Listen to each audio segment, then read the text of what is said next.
Not by June and Greg.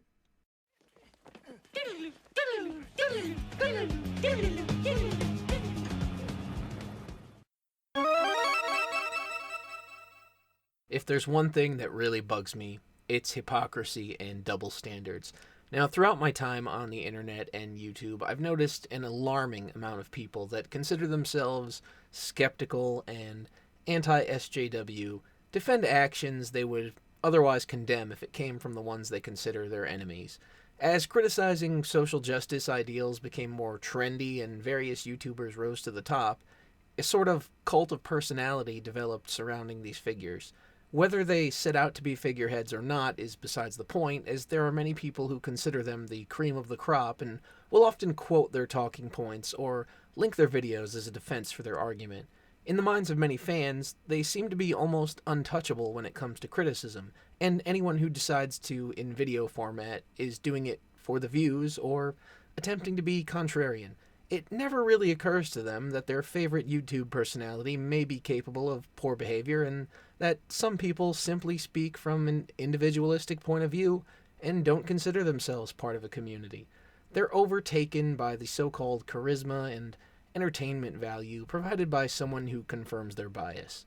They afford them much more leeway when it comes to their actions and often excuse actions which, when displayed by their so-called enemies, is seen as unforgivable. Today's case is none other than the internet's gayest couple, Shoe0nhead and Armoured Skeptic. As some of you may know, these two and many other YouTubers signed a contract with the app Candid, and in doing so, abandoned their values of free speech by aligning with a company that seems to be afraid of allowing for any criticism of their product. We've seen the excuses, oh, they just didn't understand their contract because they're not really a business person. Well, at the very least, you'd think a so-called skeptic would do their homework on the subject and make sure the product they are endorsing not only aligns with the views they pretend to vehemently represent, but also doesn't trap them for years. Or, if they're not smart enough for that, they could simply not make a business decision. I suppose it's okay to throw principles out the window if the check is fat enough, though. The most recent discovery was made by Harmful Opinions and a handful of other people who did an experiment in the comment section of Shoe0nskeptic. They made ordinary comments, and then in the replies of that comment thread, mentioned Candid. Then they logged out of their YouTube channel and checked the comment thread, and mysteriously the post regarding Candid was invisible. This means they've decided to filter comments that mention Candid so that they cannot be seen. I want to remind you that this behavior is coming from people that condemn social justice ideology and mock safe spaces while posturing about freedom of speech and making fun of those who close their comment sections and ratings to hide from criticism. It's the very same thing, though I'd argue at least the people that shut themselves off from criticism do it openly rather than hiding it through filters like a bunch of cowards. It's underhanded hypocrisy like this that should not go unchallenged. It really blows my mind how you can speak against those who run from criticism, and then when you make a mistake, you do the same thing. Even if they do not consider it a mistake, it's inexcusable that they'd see fit to censor their comment section regarding a decision which they made public on their channels by taking this contract.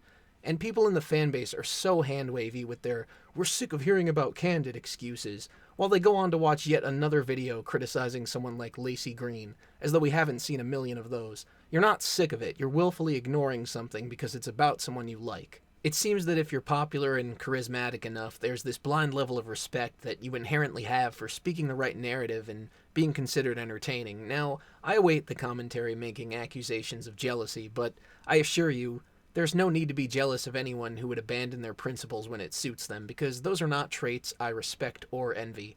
What I do find obnoxious, though, are those who continue to excuse certain people of behaviors they'd normally disagree with, simply because it's someone whose content they admire. People are fallible, of course, and they make mistakes. However, if they do not own up to their mistakes and apologize for them, this makes them no different, if not worse, than the people they speak out against, because at least those people have their BS in the open for everyone to see. Now, maybe they're not downright terrible human beings, but this certainly makes them look like opportunistic hypocrites that can't take the very heat they dish out. If your first reaction to listening to this video is one of outrage or disagreement, I want you to stop for a moment and think about why. Is it because you genuinely disagree with my stance, or because these people have some kind of hold over your viewpoint simply because you enjoy listening to them? I'm fine with either one, but I'd really like to see more people thinking for themselves and trying to remain consistent in their principles. If this is what's considered respectable and admirable, the bar has been set way too low. You don't have to worship someone just because they speak to your worldview. Anyone can make a mistake, but it's how they react to that mistake that is telling of their character. Hiding from critique whilst criticizing the very same behaviors is not something deserving of respect. It doesn't matter who you are or how large your following is. If you've done something shady to your audience, you should at least have the guts to withstand whatever feedback you get in return. And it appears, rather than owning up to their deceptive filtering tactics, they decided to change it back. Unfortunately, they forgot one. This is one of the many reasons why I think communities for combating ideologies are stupid and celebrity worship is foolish, because they become the very thoughtless automatons they claim to despise. Thanks for watching, and stay candid, everyone.